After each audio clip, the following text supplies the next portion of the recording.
All right. So let's talk about cosecant first.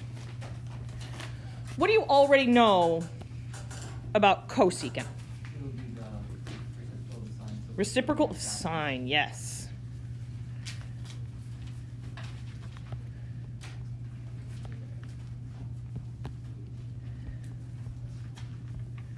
So everything that we've learned about graphing the sine function, we're going to use that to help us graph cosecant. In fact, we're going to have to graph sine of whatever my transformation is in order to be able to graph the cosecant function.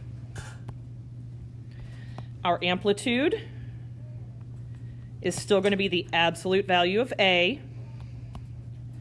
My period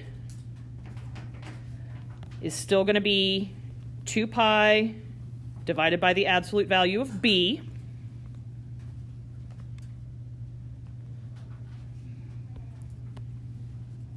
Where's the left endpoint for the sine function?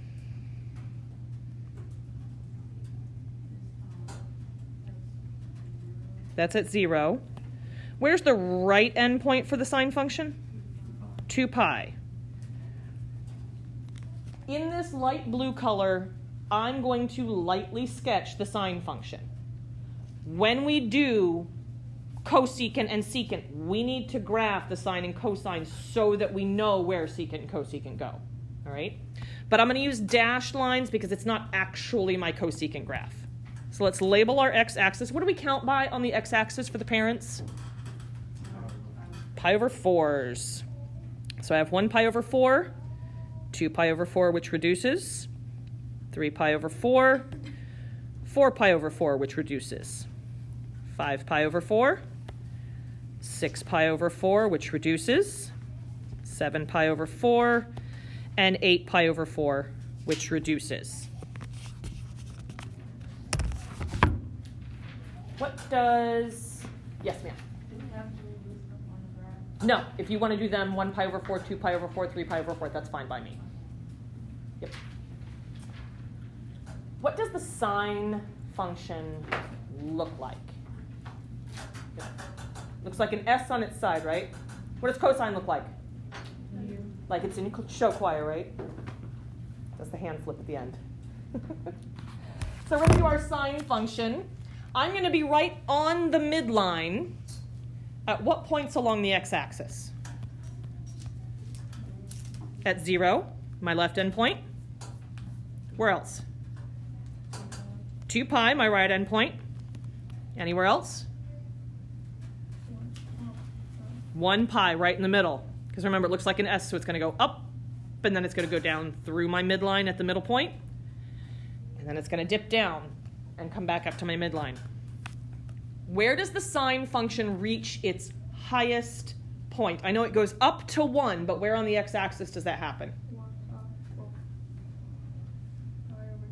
Pi over 2. Where on the x-axis does it reach its minimum? 3 pi over 2, yep. So here's my sine graph. Again, I'm going to just sketch this in with some dashed lines. I will have to see this on your transformations. I need to see this like ghost of a function in the back of it. We need 2 full periods, so I'm going to take it backwards as well.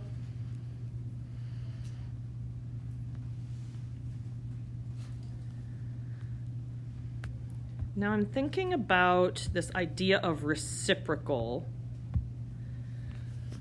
Yes, ma'am. Yep. Yep, I just count like how many marks over did I go to hit my midpoint lines, and I know that it needs to stay like this smooth flowing curve. So if I went up, then I would need to go down after that, and then up.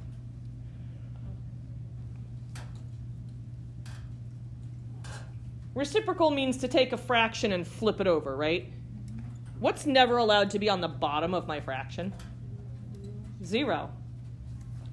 So anywhere my sine function is touching the midline, it's at 0, right? Well, when I take the reciprocal and flip it over, it's going to become undefined, right? So those are going to be asymptotes for my cosecant function. So anywhere my sine graph touches the midline, I'm going to have asymptotes.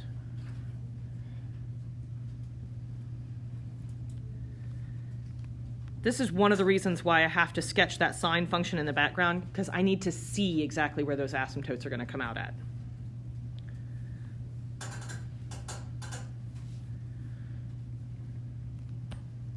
And then back here, there's 2. Does the sine function ever stop? So would there ever be a point in time where we would no longer have asymptotes for my cosecant function? No, they're just going to keep happening. How often are they going to happen?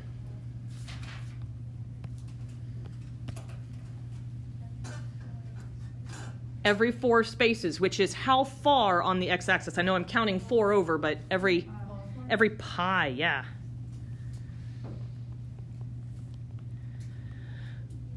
So the way I'm explaining that, my asymptotes happen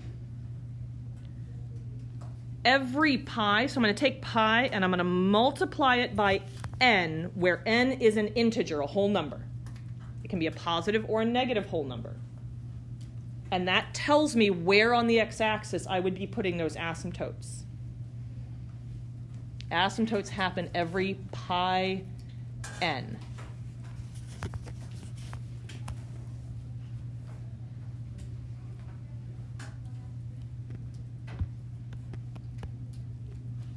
Yes, ma'am. N means an integer. It's just a whole number. It can be a positive whole number or a negative whole number. So how would you know what number to put? We're just going to put an n there. This tells me that it's a repeating pattern, and I can pick any value for n and substitute it in, and I would find an asymptote there. Oh, so that's how you find them? Like you can, if you don't... Yeah, like if I gave you a huge big graph and I was like, mark all the asymptotes. Every time you put a number in here, like 5 pi, or 35 pi, or negative 7 pi, there's going to be an asymptote there. Yes, Nicole? So when you ask us for the asymptote, you just want us to put the pi in? Yep. Okay. And we'll look at how that gets modified with some of our transformations. Is my domain still going to be all real numbers, negative infinity to positive infinity? Why or why not? Yeah, those asymptotes are going to interrupt things. So my domain, we're going to use the symbol for all real numbers here. It's all real numbers except, so I'm going to use a semicolon for that. X cannot be equal to, and then I'm going to talk about where those asymptotes are, which is why I just wrote that piece up above. The asymptotes don't just happen in these 5 places, right? It happens every time we get to a whole number for pi, right? So 1 pi, 2 pi, 3 pi, 4 pi. It happens every pi n. So my domain is all real numbers except for anywhere pi is a whole number. We'll talk about the range in just a second, because we still haven't actually graphed cosecant yet, have we? I still just have like this ghost of a sine function in the background. Here's what cosecant looks like. You see those maximums on my sine? From that highest point, we have a dot, and it's going to make basically a parabola shape that runs up to the edges of my asymptotes. Anywhere we have a high point, it's going to do that. It's not actually a parabola, but it looks a lot like a parabola, so I'll call it like a parabola-ish thing. If that's what it's doing on the high points, what do you think it does at the minimums? Upside down, exactly right. So anywhere we've got a minimum, it's going to be a parabola-ish looking thing pointing down.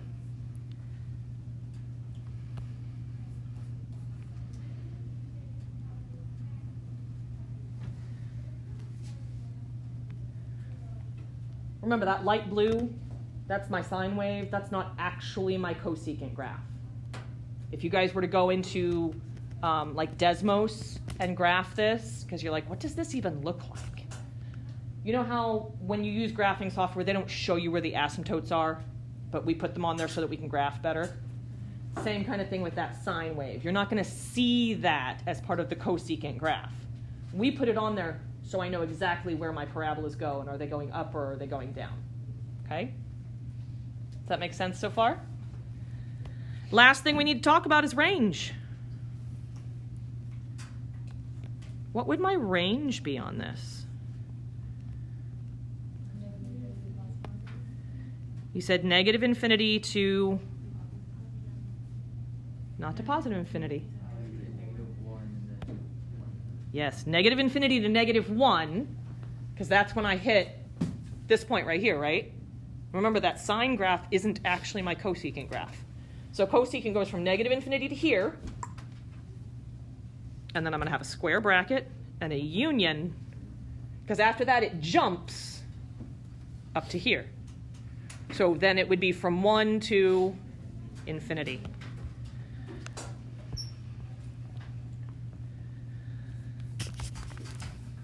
So far, so good? Okay. Let's try a transformation of this.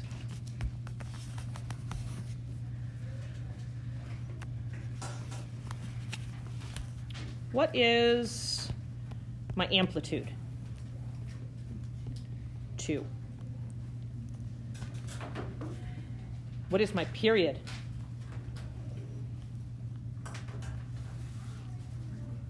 Close. 6 pi. Period is 2 pi divided by our b value, which is 1/3. When I divide by a fraction, we multiply by the reciprocal, so this is going to be 6 pi.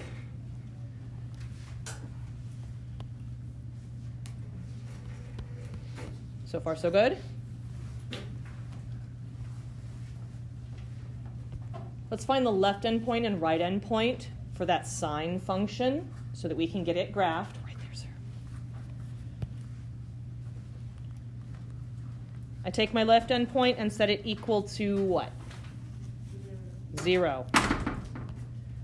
So I'm going to have 1/3 x minus pi equals 0. Add pi to both sides. 1/3 x equals pi. So where's my left endpoint at? 3 pi.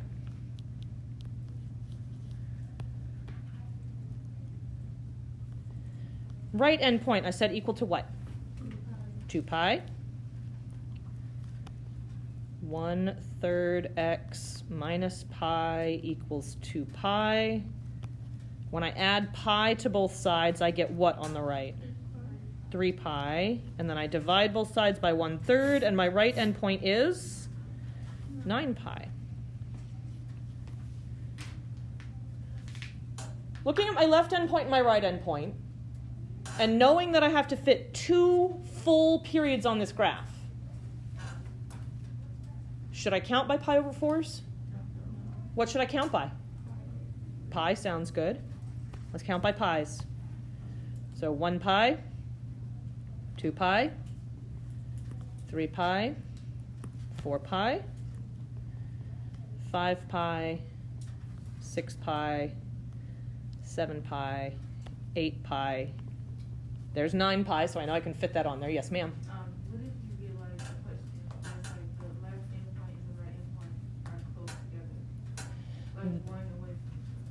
Then I would choose to count by some much smaller increment. Like if I'm counting by pi over 4s and they end up right next to each other, maybe I would count by pi over 8s instead, so I can spread it out a little bit more. And we'll look at one like that here in just a minute. All right.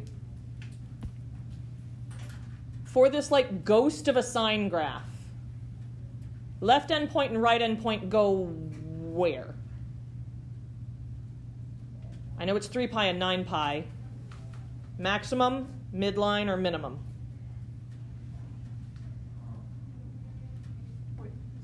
My left endpoint and my right endpoint. 0. going to go 0 on my midline, right? So 3 pi goes on my midline. 9 pi goes on my midline. Because cosecant is the reciprocal of sine. So we're doing our sine graph right now. Where else do I have a point on the midline? 6 pi. Starting at the left endpoint, moving to the right, do I go up first or down first? Up. I always go up first unless there's a negative in front if it's been reflected. That's the only time I would ever go down first. I'm going to go up how far? Off the midline. 2. Up 2. Why 2? Because that's the amplitude. That's my amplitude. Where am I going to be on the x-axis when I get up there? 4.5. Right here, because it has to be the halfway point between those two. So we're going up my A value, my amplitude.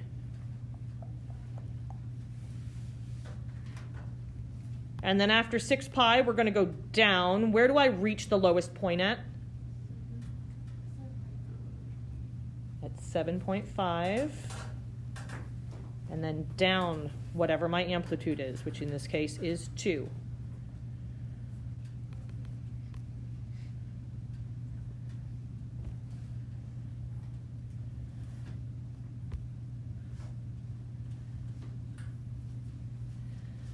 Do I have 2 full periods? No. It's 1. I only have 1. Do I have enough room to keep going off to the right to get another period in here? No. So I got to go to the left, right? Where do my other points that are going to go on the midline fall? 0. At 0 and at -3. In between 0 and 3 pi, do I go down or up? Down. Right down here. And so this one would be a maximum. Okay, so I have my ghost of a sine function in here, which the whole reason that I did that is so that I would know where my asymptotes are going to be. Asymptotes fall whenever I do what?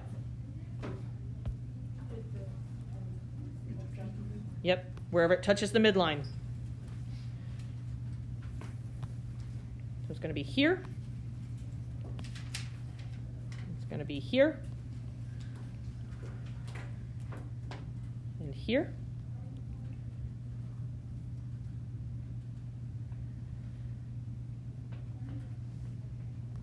In fact, it's happening every, how often? Every 3 pi. So I would describe these asymptotes as happening every 3 pi n.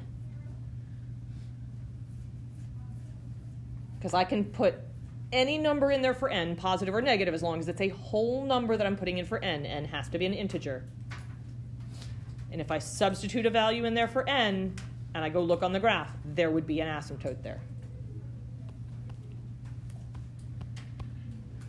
What does my actual cosecant graph look like? Because I still don't even have that on there.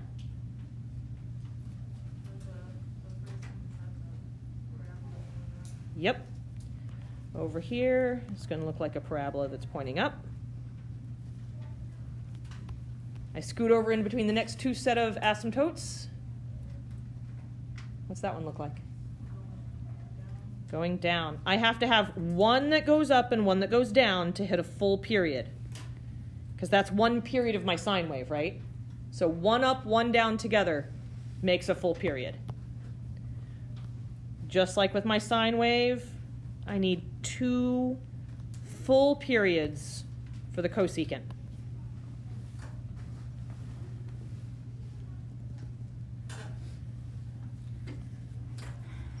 What is my domain?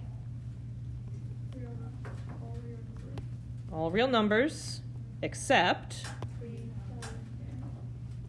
x cannot equal 3 pi n. Yep. X cannot equal 3 pi n. What is our range? Parentheses, never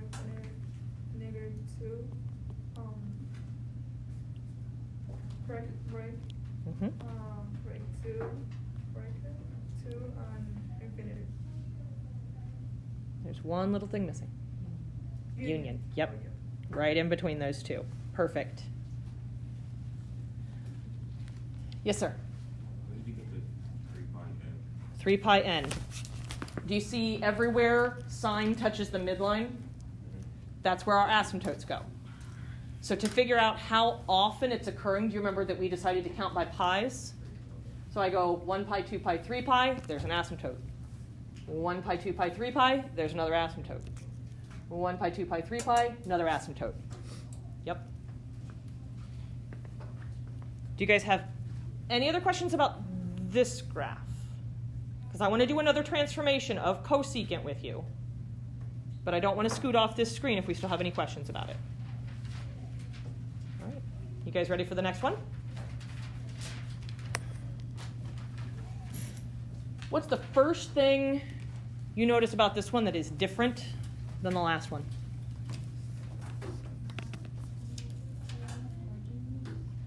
I'm sorry, one more time. I just can't hear you. Yes, our midline is going to shift up. We've got this k value on the end.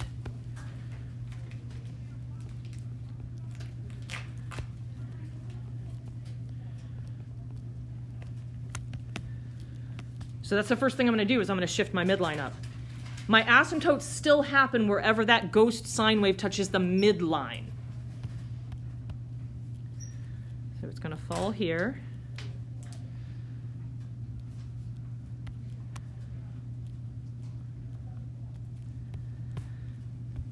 What is the amplitude on this one? 1. What is the period on this one? What'd you say? Pi, yes. Because it's 2 pi divided by my b term, so it's going to come out to be just pi.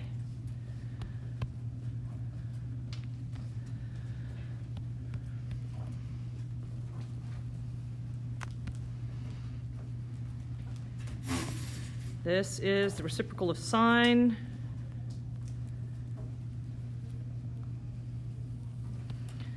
So I need my left endpoint. We're going to set it equal to 0. I need my right endpoint that we'll set equal to what? 2 pi. All right, so I have 2x minus pi over 4 equals 0. So I'm going to add pi over 4 to both sides. What do I need to do yet to get the x all by itself? Divide by 2, which is the same thing as cutting things in half, right? So I want to take pi over 4 and cut it in half. What's half of 1/4? Pi over what? What's half of 1/4? 1/8. So my left endpoint is at pi over 8. Right endpoint, 2x minus pi over 4 equals 2 pi. I'm going to add pi over 4 to both sides. What do I get when I add pi over 4 to 2 pi? 9 pi over 4. And then I take that divided by 2, so I cut it in half, which means my right endpoint is where? You said 9 pi over what? 8.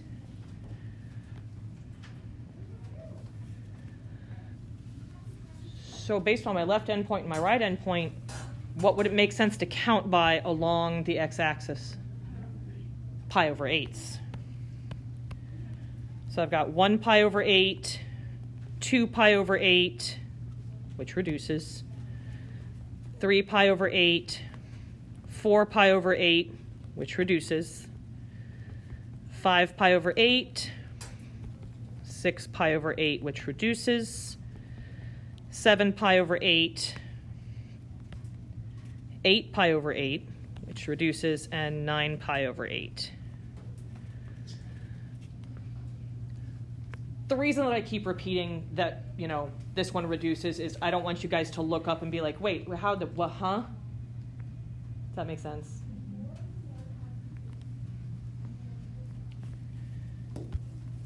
where on the x-axis do I put the dots that are going to hit the midline? At pi over 8. Maybe 5 pi over 8, and 9 pi over 8. You're welcome to put the left and right on there and then just like, almost like with a median, just cross it out till you get into the middle. In between the left and the middle, we're going to have a maximum. And it's going to go up to 1. Where's that going to happen at? Where on the x-axis am I going to go up to my maximum? 3 pi over 8, right here. Where are we going to go down to the minimum? 1. At 1, right here? 7 pi over 8. I want to be halfway in between those two.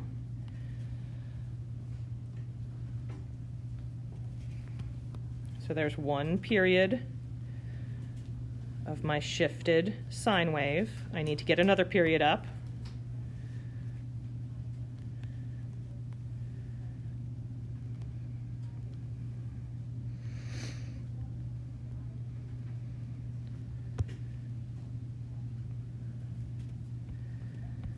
My asymptotes, where's the first asymptote going to be on the right side of the y-axis? Because this is the first time that we don't have one on the y-axis, right?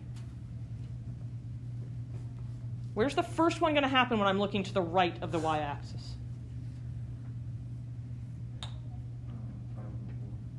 Close. It's where I hit my midline, pi over 8. It's going to be where I hit my midline there.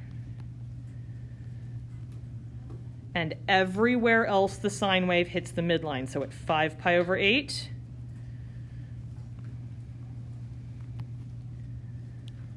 at 9 pi over 8,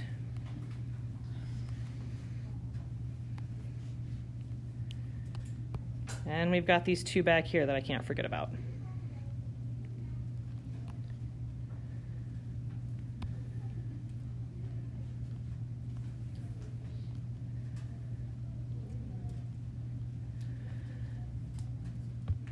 So the way we write the asymptotes has to change just a little bit, because remember, whatever I put in for n should tell me exactly where I go on the x-axis, and I'm like, whoop, there's another asymptote.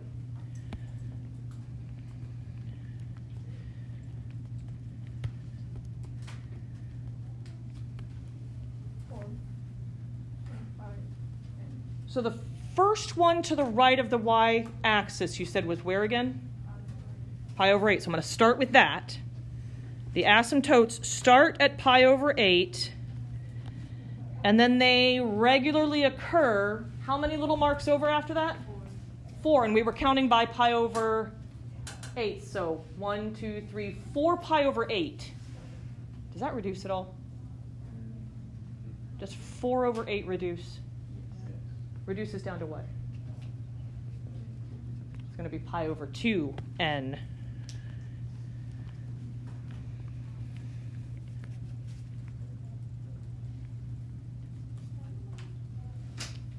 So when we're talking about the asymptotes, if they fall right on the y-axis, we can just say, oh, you just count over this many, and that's where the next one is. And then put an n so that we know I count that many over each time. If it doesn't fall right on the y-axis, I need to pick one of them out. Please pick the one that is just to the right of the y-axis, because that's my left endpoint. And then tell me how many over I would need to count to find the next one. And how many over I need to count again to find the next one. That's where the n part goes. Did you have a question, Nicole? Yeah. Can you go over how you put the asymptotes again? Uh-huh. This is my left endpoint, or it's the first asymptote that I see to the right of the y-axis.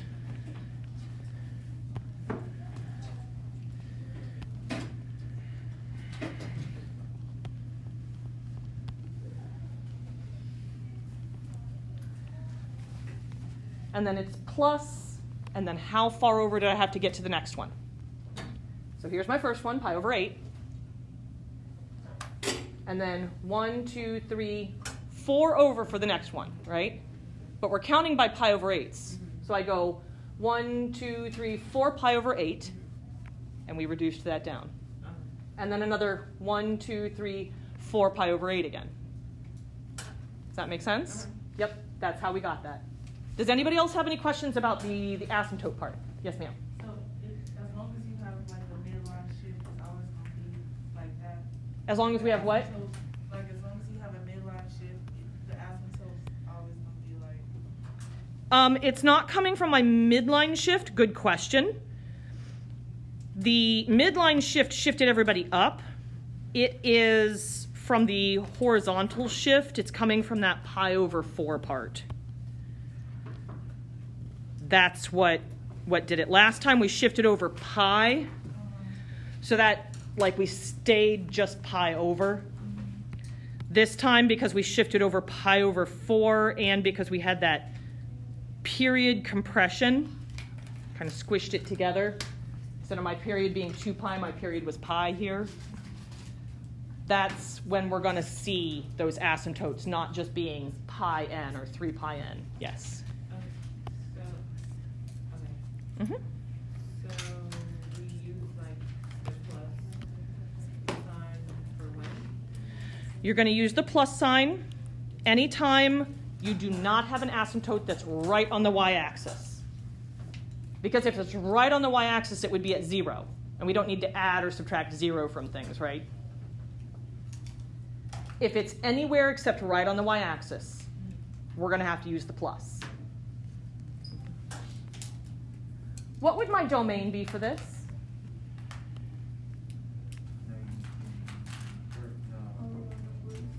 All real numbers. Yep, except x cannot be. Yep, pi over 8 plus pi over 2n. Basically, wherever there is an asymptote. That's why we take the time to name where the asymptotes are. Because then when I get down here, it's x can be anything except those. What would my range be?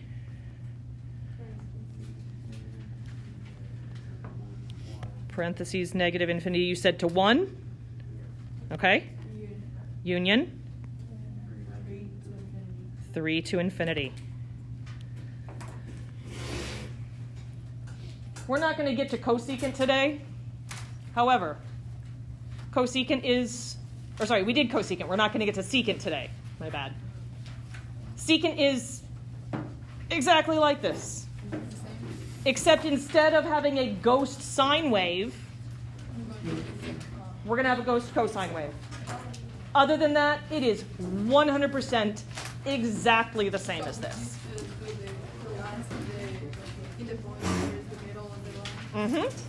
Wherever our cosine touches the midline, there's going to be an asymptote.